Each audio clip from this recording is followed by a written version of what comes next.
caramel cappuccino, almond milk. Almond. I started my own business because I wanted to be my own owner and boss and just show people that if you have a disability, you can do pretty much anything. Kyle Fairbairn started his portable coffee business after years of feeling overlooked for the jobs he really wanted. The Disability Employment Service, for us, didn't work real well. He came to us one day and he said, you know what, I want to start my own business. And so that's where the whole thing around the coffee cart started.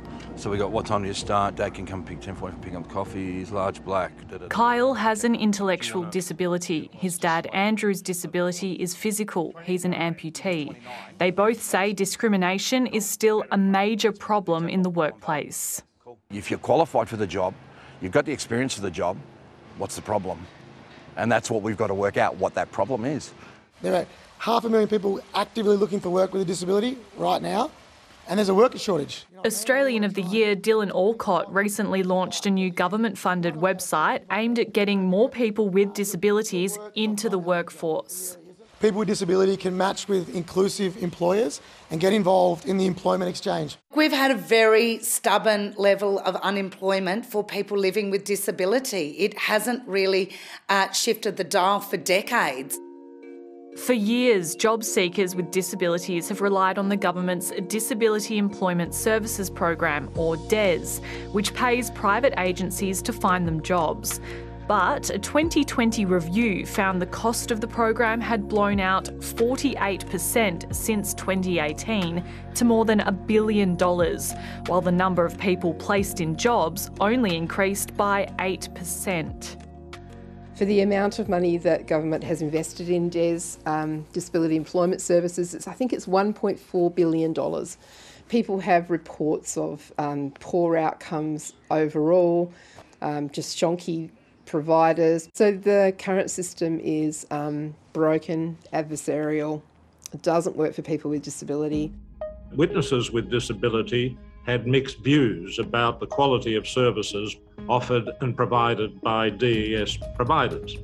During a 3-day hearing into the DES program, the Disability Royal Commission heard evidence taxpayer funds were flowing to some companies that lacked even basic facilities to train participants. People rocked up on the day and they were presented with a home coffee machine and a thing of long life milk and said, welcome to your program where you're going to learn to become a barista. This isn't acceptable when you're getting $300,000 worth of equipment funding and then they're getting money from the federal government to train you and then to send you out into a job. That provider was among several DES job agencies which lost contracts in August following a performance review. I don't like the fact that there is almost a lottery of which disability service provider you end up with, whether you get a good quality service provider or not a good quality service provider. Social Services Minister Amanda Rishworth is now flagging an overhaul that would give the people who use these providers more power to rate their performance.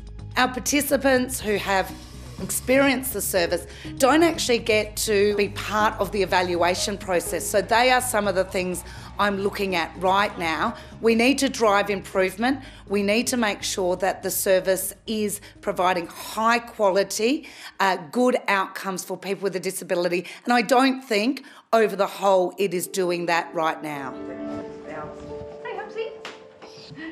Some people with disabilities say finding work has become even more difficult during the pandemic.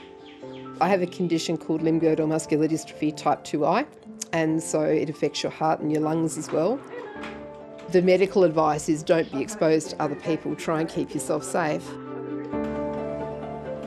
Samantha Connor is unemployed and living in a friend's caravan, unable to find work that will allow her to continue to self-isolate.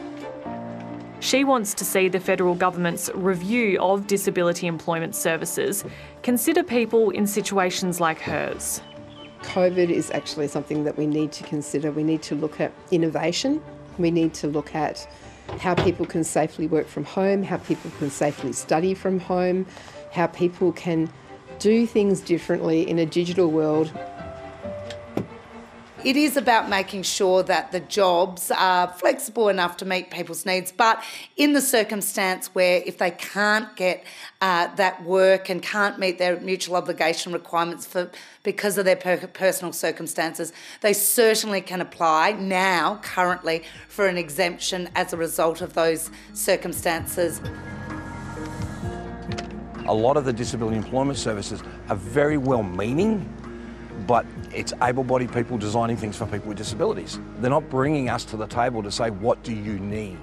Kyle, I mean, you've done good. Well done, good job.